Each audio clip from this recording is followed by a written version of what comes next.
Bienvenidos a la Cátedra de Matemática Computacional 3. En esta ocasión vamos a estudiar ecuaciones diferenciales.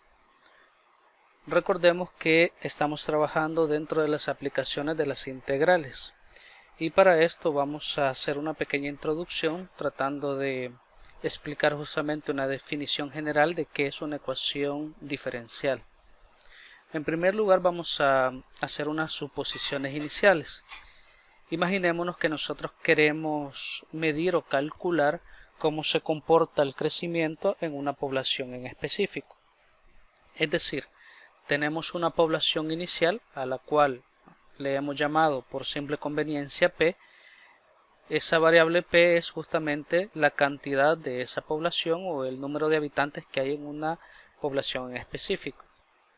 Resulta que si yo analizo la dinámica de esa población con respecto al tiempo, yo puedo determinar que en algún momento en específico, obviamente lo usual es que esa población crezca y de esta población P se convierta a otra población más grande.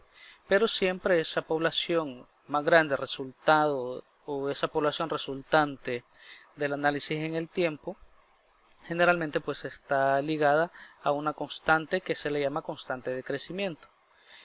Esa constante de crecimiento, como pueden ver, es bastante importante en este caso porque me determina la aceleración o la velocidad con la que esa población va a crecer.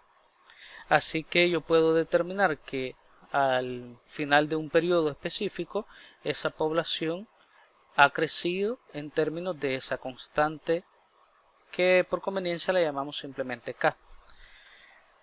Eso en términos descriptivos o de forma cualitativa, pero ¿qué pasa si yo ese fenómeno lo quiero cuantificar o lo quiero evaluar? Si yo quiero evaluar el cambio de esa población, recordemos que esa palabrita cambio, cuando nosotros la convertimos en términos de cálculo a una expresión, en realidad el cambio o la razón de cambio no es otra cosa que la derivada de una función.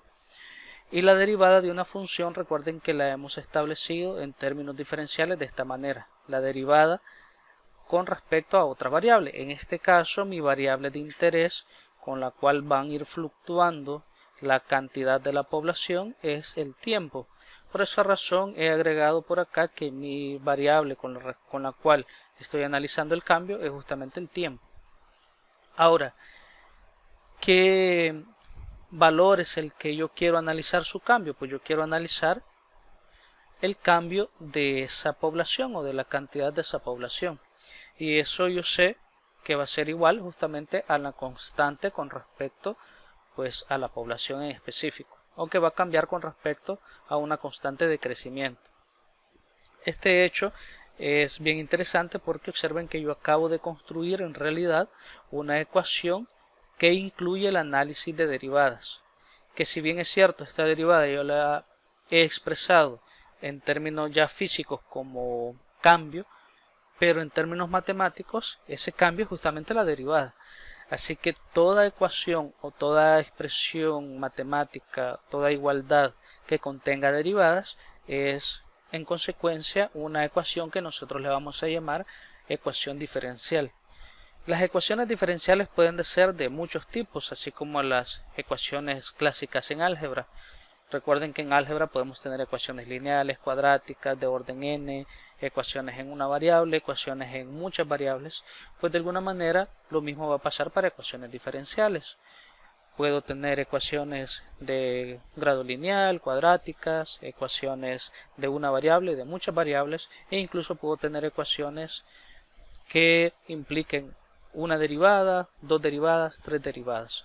Es decir, las posibilidades para construir expresiones de este tipo es bastante grande, ¿no? O tengo una gama de opciones muy elevada. En este caso, pues, este mismo tipo de fenómenos yo lo puedo replicar o puedo utilizar este mismo análisis para representar otros fenómenos que también implican, entre comillas, cambio. En este caso, por ejemplo, podemos analizar o la forma usual en la que científicamente no se aborda el problema de la transferencia de calor, es decir, cómo se modifica en el tiempo el calor en un objeto, si este se vuelve más caliente o se vuelve más frío, pues resulta que también lo podemos modelar con respecto o con la misma lógica utilizando ecuaciones diferenciales.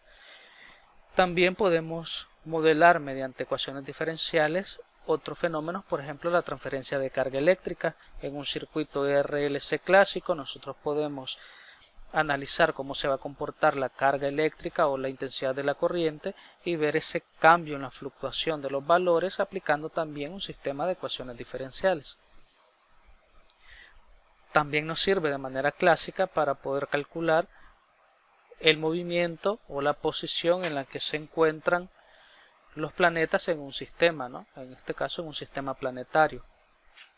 Así que en general nos va a servir muchísimo. En forma concreta, por ejemplo, las clásicas leyes de Kepler están inicialmente expresadas a través de sistemas de ecuaciones diferenciales, que nos permite obviamente pues calcular la posición de los cuerpos celestes. También, para hacer un símil a áreas un poquito fuera de los tecnicismos científicos, también se puede utilizar este tipo de ecuaciones para representar el comportamiento, ¿no?, de el alcance, por ejemplo, de un mensaje publicitario, un anuncio, y ver si en realidad sufre una propagación, ¿no?, y sufre una aceptación con respecto pues a las personas que reciben ese mensaje publicitario. Observen que a partir de este punto las posibles aplicaciones de este tipo de ecuaciones es bastante amplia. Y obviamente pues el abanico de tipos de ecuaciones diferenciales, como ya lo mencioné, es bastante amplio también, y obviamente pues su forma de solucionar este tipo de ecuaciones varía muchísimo. De forma concreta pues es mi objetivo tratar de simplificar lo más posible la teoría y ver al menos a nivel base cuáles son los criterios teóricos que nos van a permitir implementar este tipo de ecuaciones, solucionarlas y justamente ver en qué las podemos aplicar en la vida real. Así que, en consecuencia lógica, nuestra pregunta más inmediata es la siguiente: ¿cómo resolver una ecuación diferencial? Bien, esa pregunta es extremadamente compleja en el sentido de que si sabemos, por ejemplo, que las ecuaciones algebraicas básicas pueden ser de diferentes tipos, ecuaciones lineales, cuadráticas, cúbicas, etc.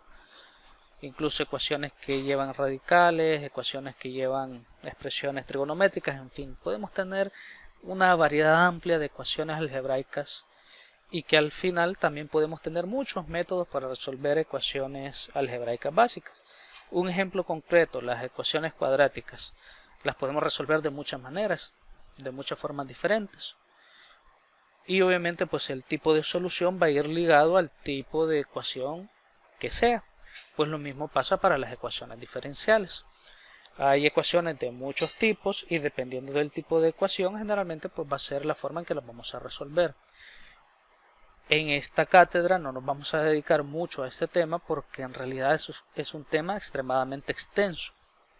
Como pueden ver, la bibliografía es muy amplia y perfectamente pudiésemos llevar 2, 3, hasta 4 cursos relacionados pues a la solución de ecuaciones diferenciales, ya sean ecuaciones diferenciales ordinarias, parciales, de primer orden, de segundo orden, de enésimo orden, en fin, hay un abanico de posibilidades muy grande. Y como les repito, cada área científica puede aplicar este tipo de ecuaciones para resolver sus problemas específicos. Así que igual la invitación es que si les interesa el tema para modelar soluciones o para modelar en este caso ecuaciones que nos permitan predecir algunos fenómenos, pues hay extensa bibliografía la cual podemos utilizar para incluirnos o investigar un poco más profundamente el tema. Con eso dicho, les comento que nosotros vamos a trabajar con las ecuaciones diferenciales más básicas y ver su solución más simple. Así que vamos al tema. En nuestro caso vamos a utilizar como método básico un método que se denomina solución por separación de variables, que este método es muy útil para ecuaciones más simples, para ecuaciones de orden 1, ecuaciones diferenciales ordinarias, y que también pues, las podemos considerar ecuaciones diferenciales lineales. En este caso, el método para resolución de este tipo de ecuaciones es el siguiente. En primer lugar, necesitamos identificar cuáles son las variables dentro de mi ecuación o los términos dentro de mi ecuación que contienen derivadas.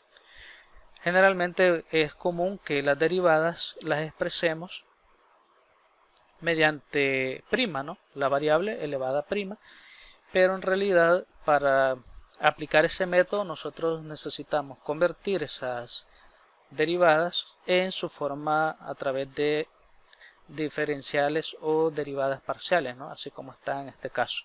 Es decir, simplemente hacer una conversión de la notación. Ese va a ser nuestro primer paso. Luego vamos a separar las variables, es decir, vamos a relacionar a un lado de la ecuación, generalmente a la izquierda, todas las variables que estén relacionadas con y, y al lado derecho vamos a relacionar el resto de variables. Para entender eso, obviamente vamos a desarrollar un ejemplo para ver más o menos cuál es el sentido lógico de este proceso. Una vez tengamos separadas las variables, es decir, todas las variables con respecto a la función a la izquierda y el resto de términos a la derecha, vamos a integrar ambos lados de la ecuación y vamos a aplicar pues una integración directa sobre ambos términos de la ecuación. Y como nosotros ya dominamos algunas técnicas de integración a este punto, pues este paso no debiese de complicarnos mucho la vida, ¿no? Debiésemos ya saber cómo integrar de forma directa.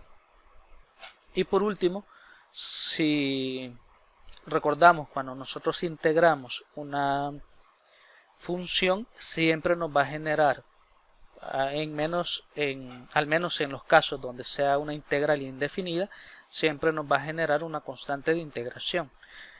Entonces necesitamos aplicar valores iniciales para obtener, en este caso, pues poder calcular el valor de c, para convertir nuestra función general o nuestra solución general en una solución en específico.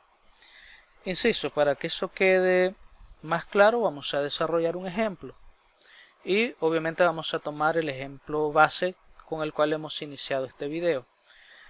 La ecuación diferencial que nosotros obtuvimos para el cambio de una población es la siguiente: diferencial de P con respecto al tiempo, es decir, el cambio de la población con respecto al tiempo va a ser igual a la población multiplicada por una constante, ¿no? Que esa constante es justamente la tasa de crecimiento o la tasa de reproducción de la población. Bueno, en el primer paso observemos que yo tengo muchas variables en esa ecuación, ¿no? Tengo P, tengo T y también tengo K. Pero la variable con la cual vamos a realizar nuestro cambio, o la que estamos analizando nuestro cambio, en este caso es la variable P. Por esa razón, esa diferencial de P que está en el numerador de esa expresión va a ser justamente nuestra variable con la cual va a ser nuestra variable objetivo, ¿no? Con la cual vamos a iniciar el proceso. Así que si esa es nuestra variable objetivo, yo en el siguiente paso, al separar las variables, yo necesito que todas las variables que contengan P o todos los términos que contengan P pasen a la izquierda y el resto de valores queden a la derecha de la expresión.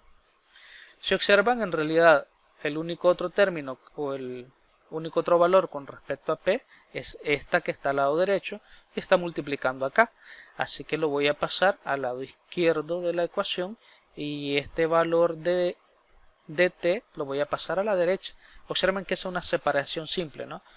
Voy simplemente a acomodar los términos de mi ecuación y voy a obtener ese resultado. Ahí ya, en este punto, ya separé las variables. Insisto, todas las variables relacionadas con P o con mi variable objetivo quedan a la izquierda y el resto de términos lo dejo a la derecha. Así como tengo esa ecuación, perfectamente ya puedo integrar ambos lados de esa ecuación, es decir, pasar al punto 3 o al paso 3, y yo tengo que integrar ambos lados de la ecuación. Si yo aplico integral a ambos lados de la ecuación, observen que al menos esta parte de acá, la parte izquierda, yo la puedo reescribir de esa manera. La integral de 1 sobre p por diferencial de p. Si yo resuelvo esa integral, me doy cuenta que la integral de 1 sobre p es logaritmo natural de p. Y la integral de k por diferencial de t es simplemente, al integrar ese término, es k por t. Pueden ver ahí. Y al final agrego la constante de integración que debemos de tomar en cuenta siempre a la hora de analizar integrales indefinidas. Y esa constante de integración la agrego a la derecha de la ecuación. Bien. Observen que yo necesito, para tener una expresión válida, despejar p. Y p la tengo en términos de logaritmo. Entonces, ¿qué debo de hacer para despejar esa variable p? Bueno, aplicarle la función inversa del logaritmo. ¿Y cuál es la función inversa del logaritmo? Pues justamente la exponencial. Por esa razón, yo al despejar p, me va a quedar que p en realidad es igual a la exponencial de toda la expresión que tenía al lado derecho de mi ecuación. Hasta acá prácticamente ya logré despejar p. En términos generales ya tengo solucionada mi ecuación diferencial. Ya logré encontrar una solución para mi ecuación. Pero tengo algunos pequeñitos problemas. Y es que esa variable c, que es la constante de integración, la tengo en función de e. Y despejarla de esa expresión se me puede complicar. Pero yo puedo aplicar propiedades de exponentes y darme cuenta que yo puedo esta expresión de la exponencial la puedo separar de esta forma. Si yo separo la expresión de esa forma, igual voy a darme cuenta que en el primer término de esa última ecuación que yo acabo de obtener, en esta ecuación, su primer término, que es e a la c, si lo analizamos, estamos diciendo que tengo la exponencial elevado a una constante, es decir, una constante elevada a otra constante. Como resultado me va a dar, si yo hago el cálculo, no sé qué valor en específico me va a dar, pero si lo analizo de forma general, una constante elevada a otra constante, pues el resultado va a ser una constante. Así que ya mi solución general final para mi ecuación es. ¿Por qué le llamo ecuación general? Porque todavía tengo ese valor de c por ahí que de alguna manera tengo que especificar qué valor o qué expresión va a ser la de c para poder tener una solución específica. En este caso, si yo c lo dejo de manera general, pues se llama justamente una solución general a esa ecuación diferencial. Y del proceso de análisis yo obtuve ese resultado. La ecuación general, obviamente yo voy a analizar estoy analizando el cambio de esa población con respecto al tiempo. Entonces la población con respecto al tiempo va a ser igual a una constante multiplicada por la exponencial elevada a otra constante, pero en este caso esta constante es específica, que es la constante de reproducción, la tasa de reproducción de la población, multiplicada por una variable t, que es el tiempo. Entonces, como cuarto paso de esa última ecuación, que es la ecuación general, yo necesito encontrar un valor de c específico. Pues para eso utilizamos valores iniciales. ¿Qué significa eso? Que yo le voy a dar valores iniciales tanto a t como a p. Observen que yo voy a decirle, o voy a especificar en mi proceso, yo voy a decir que mi tiempo inicial va a ser 0, es decir, yo voy a establecer que voy a empezar a analizar el comportamiento de ese fenómeno en el tiempo 0. Si recuerdan, lo he mencionado en ciertas ocasiones, que siempre que analicemos un intervalo de tiempo, generalmente ese intervalo de tiempo siempre iniciamos el proceso de análisis en 0. Pues acá estamos nuevamente asumiendo esa premisa. Y mi población, que en este caso la variable p con respecto al tiempo, yo le voy a dar un valor inicial, que le he llamado p sub 0, un valor representativo, es decir, que inicialmente yo conozco el tiempo, que es el tiempo 0, y la población, que va a ser una población inicial P sub 0.